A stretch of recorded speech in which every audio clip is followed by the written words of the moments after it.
This episode of Punk Rock HR is sponsored by The Star Conspiracy. The Star Conspiracy is the B2B marketing agency for innovative brands creating the future of workplace solutions. For more information, head on over to thestarconspiracy.com.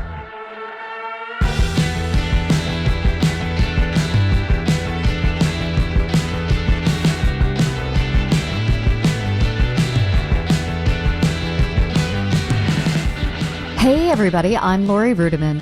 Welcome back to a bonus episode of Punk Rock HR. As I record this episode on Saturday, February 26th, there is war in Ukraine. Russia invaded Ukraine, and from a U.S. standpoint, what's controversial is Putin's attitude. But throughout the world, people have a lot of different opinions on this, including many HR professionals who are like, not another thing I have to deal with, and why should I care about war in Ukraine? And so that's what I'm here to talk about today with my guest, Baiba Žiga.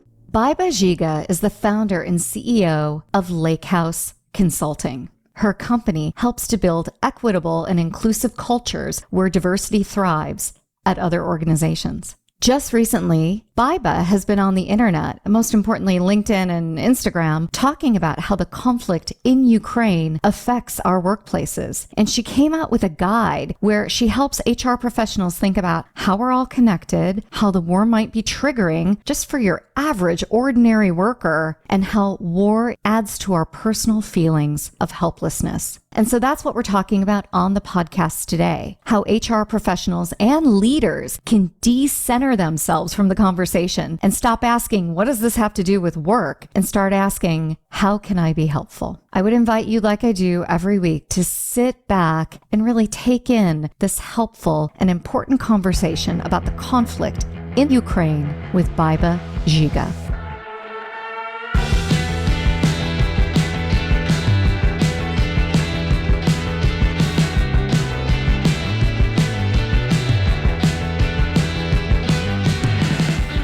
Hi, Baiba. Welcome to the podcast. Hi, Laurie. Thank you so much for having me. It's a privilege. Well, I'm so pleased that you're here. And to get us started, would you do us the honor of telling us who you are and what you're all about? Yes, of course. So my name is Baiba Žiga. I am the founder and CEO of Lakehouse Consulting. We are a diversity, equity, and inclusion strategist and leadership coach, coaching organization or company. And I have a beautiful team around me who help me with engaging with the clients, with running and hosting our DEI community. We do all kinds of podcasting. We do live shows to ultimately talk and spread word about not only diversity, equity, and inclusion, but also how it fits in the wider culture transformation and culture change within organizations. So myself, I'm originally from Latvia. I have spent over a decade in the UK, working there, living there, studying there, building my career out there. And currently I live in South America. And this is where I work with both sort of coasts, I guess, on these topics. Well, that's amazing. And I would imagine that during this time, the team that you've described at Lakehouse Consulting is virtual, correct? Are they a global team? They're a global team and they're 100% virtual. Yeah. So the world is kind of on fire right now, and that's why I've invited you onto the show today. I thought you had such an interesting perspective on what's happening over in Ukraine. And I saw that you had a point of view on LinkedIn and also on Instagram that HR should talk about Ukraine and the conflict. Can you tell me more about that? I would say that it's not just HR. Obviously, HR in a way has got the responsibility for the organization's people, and a lot of the people messaging comes out of that. But I feel that it's in a way everyone's responsibility to talk about it. And it's definitely leadership's responsibility to talk about it, regardless whether this leadership comes out of HR, whether it sits around the executive table or comes from any other space. It is leadership's responsibility to talk about these events. And not just these events, the world has been on fire this whole century. The world has been it's specifically on fire over the past 2 years. And unfortunately, we have seen far too few leaders seriously and intentionally and purposefully supporting their people. And in a way where my life's work is serving the humanity, through encouraging and empowering conscious and active leadership. And there couldn't be a better time and more crucial time for this leadership to manifest. Well, I'm absolutely down with conscious leadership, and I think that's so incredibly important. And yet, I was surprised by your statement on LinkedIn that so many HR professionals reached out to you and said, what does HR have to do with Ukraine? Just blew me away. So can you tell me more about those questions and how you responded to that? So in various formats, it has been, why should we care? Why should we talk about it? What is our responsibility to talk about it? And there are many reasons for that. First and foremost, you don't have to be a Ukrainian citizen or Ukrainian national to be affected by these events. Of course, those people will be affected most profoundly right now because, for instance, I'm working here with over 250 Ukrainians who are away from their families, who are 7,000 miles away from their families. Some of them have been away from their families 6 to 8 months. And during these times, they can't be with their families. They can't pack them up in a car and take them across the border in safety. And so the fear is palpable. The first couple of days, you've needed a chainsaw to get through the atmosphere that has been out here. And then, you have highly privileged people asking questions, why should we talk about it? Yeah, because you do not have to be a Ukrainian citizen. There are plenty of people who have experienced political conflict, civil conflict, war in their lifetimes. So, Baiba, you've created an amazing guide on LinkedIn and Instagram to help people really think through why it's important for human resources professionals and leaders to think about the Ukrainian conflict, to think about the Russian invasion, and to also get involved. And I wonder if we can go through that, and I'll take us through that if you're okay with that. Please, yeah. So the first thing you wrote that I thought really spoke to me is that the war is triggering for many. And you just alluded to that. We've been through a generation of conflicts since the beginning of the century, starting with, in our Western perspective, 9/11. But there's been conflict on every continent, minus maybe Antarctica, right? So take us through what it means that war is triggering for many. Welcome to The Human Role, your go-to podcast where HR and payroll collide with innovation. I'm your host, Tiana Neal, and every month I'm diving deep with industry experts and change makers, bringing you real talk insights, practical tips, and fresh takes you won't hear anywhere else. Whether you're a leader, practitioner, or just curious about the latest HR and payroll trends, I've got you covered. Ready to roll with the best? Tune in for fresh perspectives, actionable tips, and the knowledge you need to roll forward with confidence. Subscribe now and let's transform the way you work. As you just said it, many of us within our lifetimes have been through war. We have had the Balkans in Europe, we've had Iraq, Iran, we've had Afghanistan, recently we've had Palestine. And there are many other places in Asia, in South America, who have been through all kinds of conflicts. All of these people are the citizens of the global nation. And so war, bombing, shooting, just those sounds alone can be triggering. And not only for people who've been through war, but also people who are veterans. For instance, families of veterans who have been with their spouses and partners throughout those processes and having sleepless nights worrying sick about them. I'm born in a refugee family that fled post-World War II, seeking safety in a neighboring country ultimately. And that generation is still alive in my family. And so there is a generational trauma that's there. There is Ukraine and, for instance, Latvia. We share history. My neighbors in Latvia are Ukrainian. I've grown up with Ukrainian people. So it's not just, one nation against the other. We share history. We share culture. In a way, we also share language. Even though we have our own national languages coming out of post-Soviet Union, many of us still speak the same language. And the second aspect of that is also the anxiety about this war spilling into Europe, because if it does, then the first countries that will get hit will be my home countries. You spoke so eloquently about how the war adds to our personal feelings of helplessness. And I just wonder if you can speak a little bit about that, because I think many of the clients that you have on a day-to-day basis can feel helpless with climate change and civil unrest and racial and social injustices. And now we've thrown the war on top of this. So can you talk about how all of that kind of commingles and intermingles into this feeling of helplessness? There's nothing I can do. Cynicism, maybe. I don't know. Do you feel that with your clients? Yes, to a degree within a professional setting, I do feel that, especially when we talk about the topics around diversity, equity, inclusion. However, even more so, I am feeling that in everyday conversations, not just in a professional setting.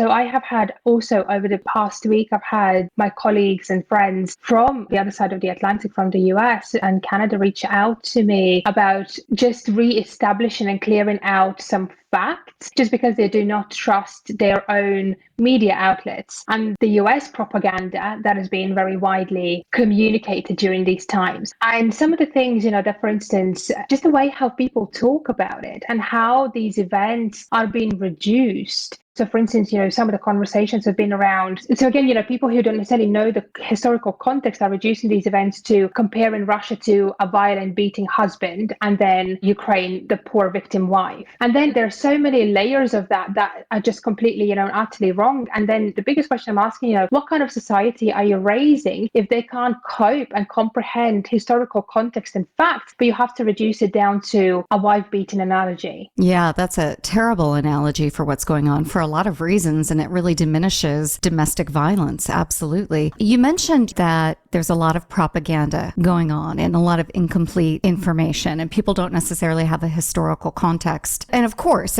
first of all, there's just so much history, and also people aren't educated in the way that we used to educate them. And it's a crazy time right now, So I wonder if you have a clear way of talking about, expressing, or even explaining the conflict between Russia and Ukraine. So the first thing that I would say, and the most important thing, is to educate yourselves about it, and do take that education upon yourself to go and read upon what the history has been like and what the relationships has been like. Ukraine has been independent for 30 years now. It is an independent and sovereign country. However, because of its geopolitical location, because of the historical ties that it has with Russia and its ally Belarus, with Russia's ally Belarus. So for instance, my home country, Latvia, the Baltic states, we have also been independent for 30 years. However, where we, for instance, have been welcomed into NATO more openly than, and in EU more openly than, for instance, Ukraine, what we are seeing right now is that Ukraine is fighting by itself.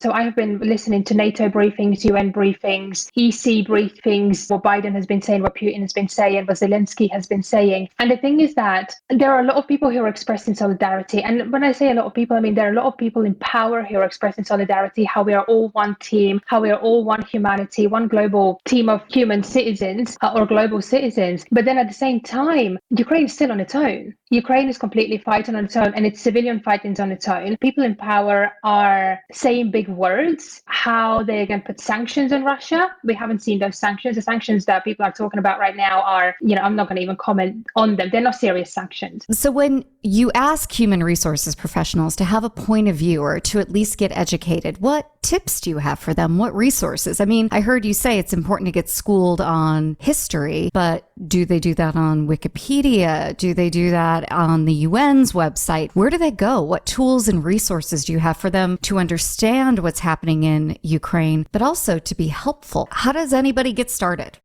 First and foremost, talking about schooling on history, we know how that works out. Even when we talk, so for instance, like I said, I've lived in the UK for 10 years. Even when we talk about World War II and what people in ex-Soviet Union have been through and how World War II history has been taught in, for instance, the UK, are two very different histories. Over there, they have been taught about how Winston Churchill saved the world, and if it wasn't for him, we'd probably still be fighting. It's just a very, very different whitewashed history. And at no point, for instance, they have been talking about the genocide that, for instance, Stalin performed on his own people, the exiles to Siberia of people, of his own people, of his own nationals. That kind of history is completely lost in Western history. That being said, in terms of where to find out information, there are a lot of channels, obviously, right now when it comes to news outlets. I would recommend watching a few. Al Jazeera is good, BBC is good. I have also shared some resources on LinkedIn, people who, for instance, speak Russian. There are a lot of people who right now obviously do not read any Russian outlets just because they're full of propaganda. That is true, but there are single numbers of outlets that actually do reflect the information correctly. But the thing is, in any history or any historical context, whenever we read, wherever we might be at, Wikipedia, UN website, or any other website, or history books for that matter, it is important to understand where are those points of view and sources coming from, and which point. So again,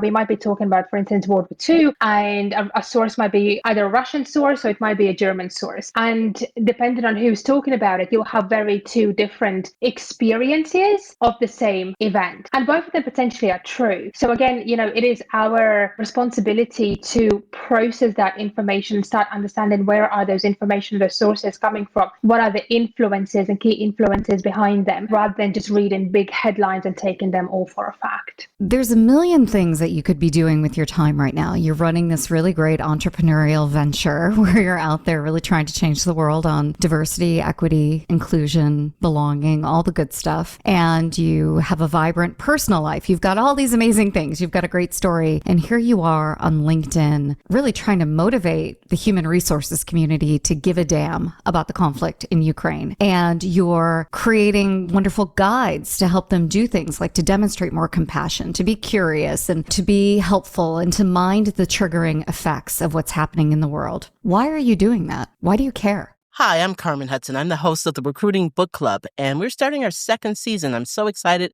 to bring to you another set of guests of recruiters who have written books. We are excited to have some very special guests this season. We've got Shally, we've got Craig Fisher, James Ellis, and quite a few other people that we're going to bring on board to tell us about what they wrote, why they wrote it, and maybe we'll veer off into a conversation about recruiting on all types of topics and subjects that happen in our industry. So I hope you can join us.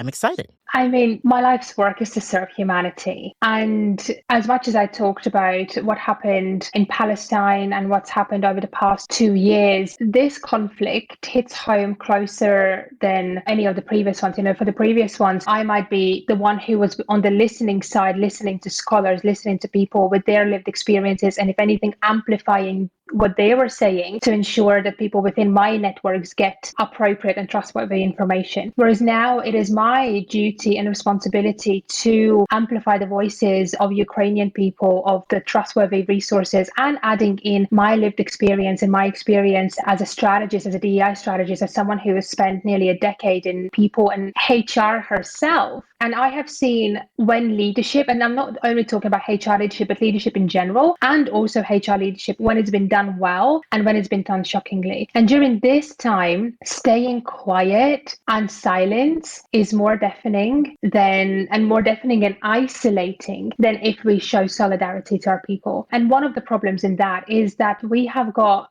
an outdated view of what a leader is. And we see leader as someone who has to do things, who has to solve problems, who has to fix things. And that is because when you go on Amazon, the first probably 10 titles when you Google in are what to do as a leader, the top 5 things to do as a leader, what great leaders do, right? But leader is not just about doing. Leadership is being. And sometimes, and especially during times like this, it is about being. It is about extending our compassion and saying, and instead of, telling people, tell me how are things, how are you feeling today? Sometimes it's just saying, you don't have to come back to me. Just know I am here. I am supporting. Take the time that you need. It's just showing that kind of solidarity and compassion. And unfortunately, we do not see that enough. And during this time specifically, there are also many companies who are directly employing Ukrainian workers who have not yet said a thing. For instance, in Canada, there is the biggest Ukrainian diaspora there outside Russia and Ukraine. And many companies have not said a thing because they do not directly employ Ukrainians.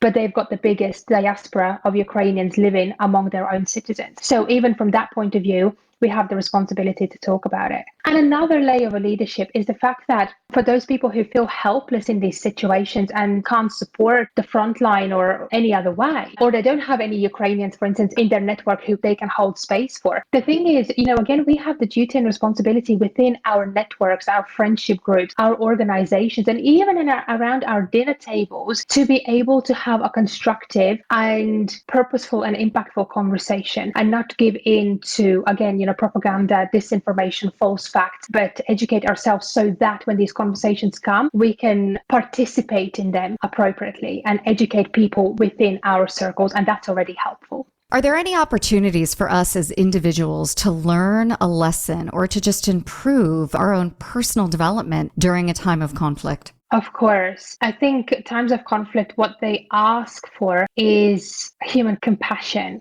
and empathy. And during this time, while often we might not be able to do much, what we can be is we can be empathetic and compassionate human beings. And the more we train that muscle, the hopefully sooner we will become a more empathetic unity and global human group of people. Well, I love this idea of training during a time of conflict. I mean, every day is practice. Right? You know, every day is a do-over, but especially, and now more than ever, we've been given this opportunity to demonstrate compassion and empathy, even if it's not towards people directly affected by the conflict in Ukraine. Doing it in our local communities can have such a positive ripple effect. Is that what you mean? 100%, because even if we have a look at the impacts of pandemic that it has had on people, and pandemic, we all have gone through pandemic collectively, and that is also, you know, the perfect opportunity to extend compassion to someone, because we personally may have not had the worst experience during pandemic, we may have not have lost our jobs or our closest families, our neighbor or best friend might be going through that.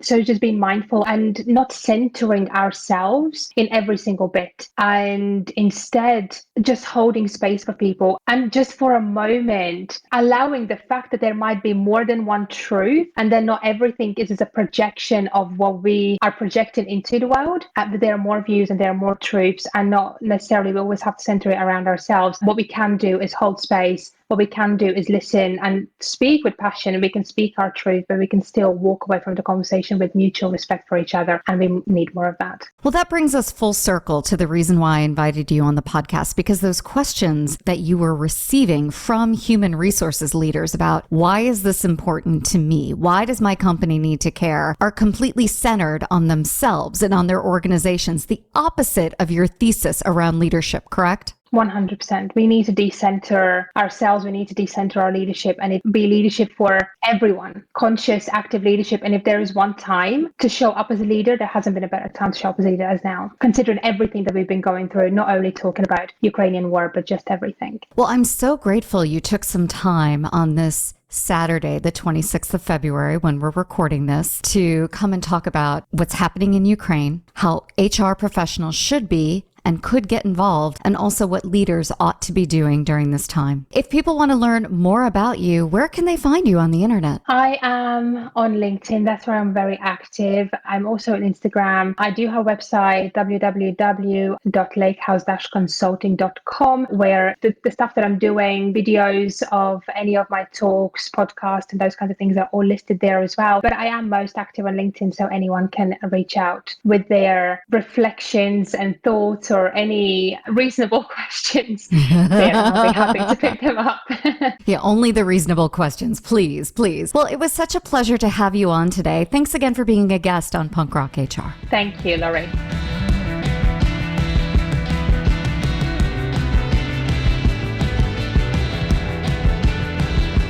Hey, everybody. I hope you enjoyed this episode of Punk Rock HR. We are proudly underwritten by The Star Conspiracy.